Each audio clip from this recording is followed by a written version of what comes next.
Hey, Mark King here, and I want to do three articles. It's from earlier, well, a couple of them from earlier this month, earlier July, I should say. So, okay, so this is the problem, right? In college, I was falsely accused of harassment. Men like me deserve due process. Okay, so this is Joseph Roberts. He goes around talking about his experience, and a lot of men experience these things. I've seen women like accuse, like I literally see a woman steal something from a store, something that I knew, right? Then she's trying to get her boyfriend to fight the security guard because the security guard caught her, right? The boyfriend didn't know she stole anything, but then she tried to lie, saying the security guard put her hands on me, and it's just like this is how women are, right? So I do feel sorry for a lot of men. Like even though they're simps, a lot of them never got taught, never got taught the not to simp. I mean, you feel sorry for them, but then at some point you have to have responsibility for your actions. You actually have to listen to facts and logic. Look, this is what women do. This is the way they are. This is one of the things that makes me angry about the school system. I can never get to teach boys the truth. Boys need to protect themselves. Women want attention. They get the attention. Then when attention stops, they'll accuse somebody of something. Okay, they'll retroactively. Again, this is why women are very easily manipulated by the communists. Okay. As a guy, you're not gonna make normal guys, right? Not these BLM leftist bumholes, right? Normal guys. Why would I ruin somebody's life with a false accusation? Even if something is like slight, why? Like, there's no reason to. Common sense is going out the window. That's the problem. Also, men hold the keys to common sense. Once again, I'll say, once you remove men from the household, common sense dies.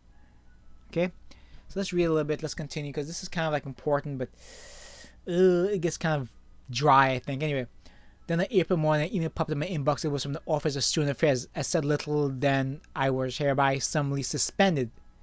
Summarily suspended. I was told not to step a foot on campus, and within minutes, an ominous campus alert went out warning fellow students to immediately contact the secretary if they saw me. Imagine that. You don't know why. I would later find that two students accused me of harassment. No questions asked. Again, this is one of the reasons why I despise the Obama. Is one of the open, like, I believe a lot of people like had the eye opening after Obama. Like, one of the things was the media was never the media never went against him. Everything was like, it was very odd. I guess because I grew up Bill Clinton, but I was too young then. Bush, I was still kind of young, but it opens your eyes, because it's kind of like it ties into all the conspiracy theories. Like, why is the media so much for this guy? It was very odd.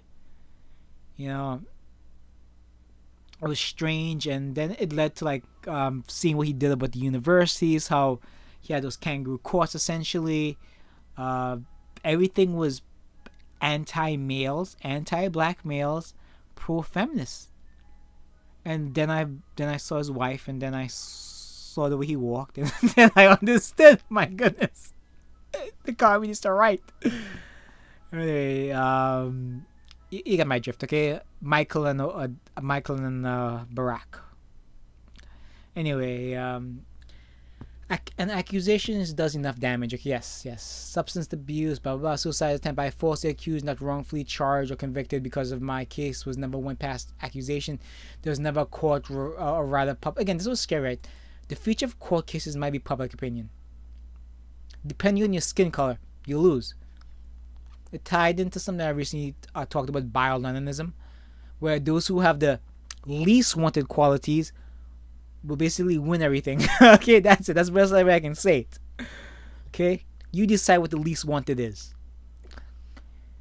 But now things are changing for the better for everyone. Made the Department of Education released a new regulation that established some fairness in the yes. Okay, a lot of these cases, like on on the Barry, you couldn't bring a lawyer.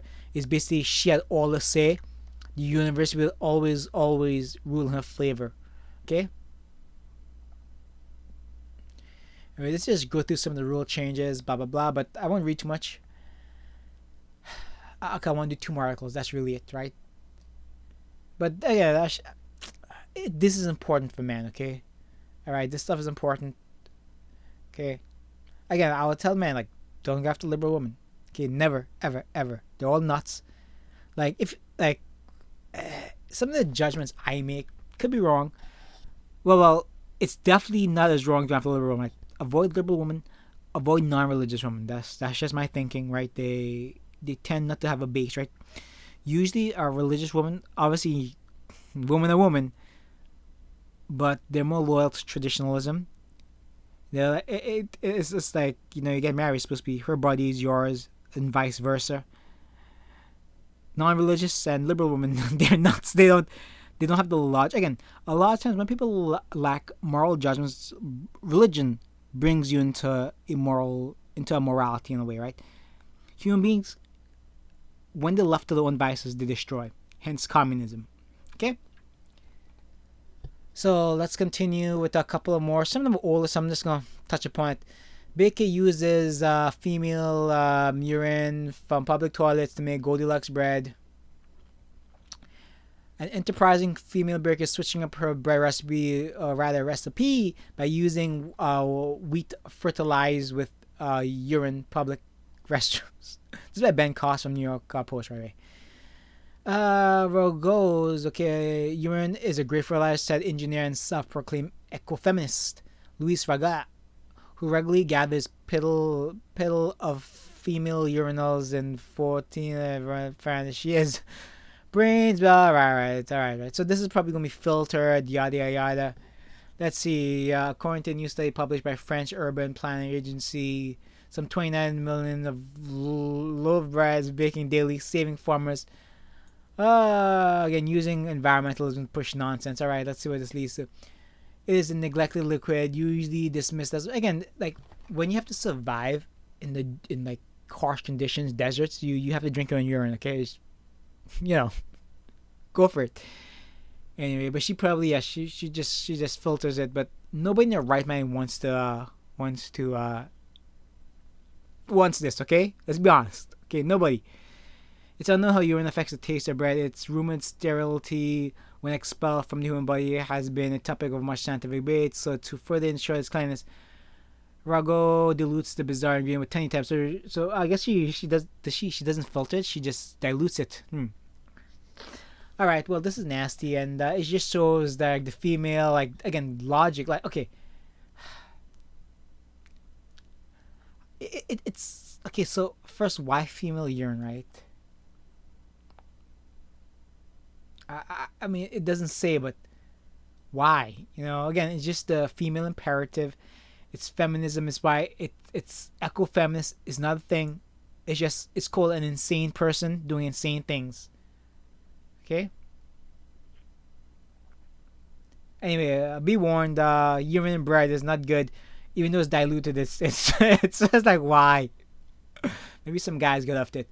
And this is an old article, so I won't get into it too much. But anyway. Upward thrusting buildings. Again, I believe this is just written to get a response. This is by Leslie Kern. Could be wrong for that. More of Leslie Kern's nonsense. So what is it? It's the phallic symbol, I guess. Psychology used to be phallic symbols. If a woman dreams about buildings, if you're a guy, you dream about buildings, you got some issues. But anyway, this is all this is, right? It's the female one was the electric complex. The guy one was the penis envy. Right? This doesn't have to do with that, I don't think. Anyway, the electric complex was men wishing they're women because they can't have kids, and women wishing that they had a dong because they don't have a dong between the legs, and they believe they were deprived of it when they were younger. I believe that theory solves everything with women, by the way. It tells you everything about a woman. Women will always feel like that's missing from them. Anyway, let me just read the first paragraph, because this is a terrible. I guess she's supposed to. Anyway, sometimes when I see this is just a task. That's why I want to break the paragraphs up even more. But this is probably the writing style by the Guardian. I would completely change it. Usually when females write, they write in big, long blocks. It's just really boring. Anyway, glass ceilings and phallic towers, mean streets and dark alleys, road names and statues for men, from the physical to the metaphorical, and the city is filled with reminders of masculine power. Men built it, by the way. She never said that. Why did she say men built these things because we can't? And yet, we rarely talk about urban landscapes as an active participant in gender inequality. A building, no matter how phallic, isn't actually misogynistic, is it? Surely skyscraper is responsible for sexual wage gap and glass ceilings. Okay, that's sort of a built environment. So she literally turned actual human achievement into sexism. All right, so I'm gonna end this here. This is nonsensical stuff. It's been made fun of long enough. I just don't care. Architecture is sexist and racist, and because she can do it. So everything that somebody can do, it's because, again, a great example is Malionopoulos. He's has some wise words, right? One of the things I remember he said was, if a teacher told you in sixth grade that you couldn't be a doctor, or fifth grade or second grade, you couldn't be a doctor, how close were you really? And that's it, okay? How close were you really to being a doctor? If somebody's slight words, somebody who never said you couldn't be, just gave you stats about being a doctor, being an engineer, being a mathematician. How close were you really to being that stuff? Again, women just make excuses for everything. Every action is an excuse and incapable of responsibility. Okay, of course, I'm a hateful person for saying the truth. Again, men need to know these things. Boys need to know these things. They need to know these things. Unfortunately, it isn't taught. What is taught is women are victims. Men are responsible for women's actions, despite having no benefits. Share, save, subscribe, thumbs up. Hope you enjoyed. I will post the links so you guys can read this up for those who haven't seen it. But again, it's been made fun of to death. All right, share, save, subscribe, thumbs up. Bye. Oh, God, these flipping women.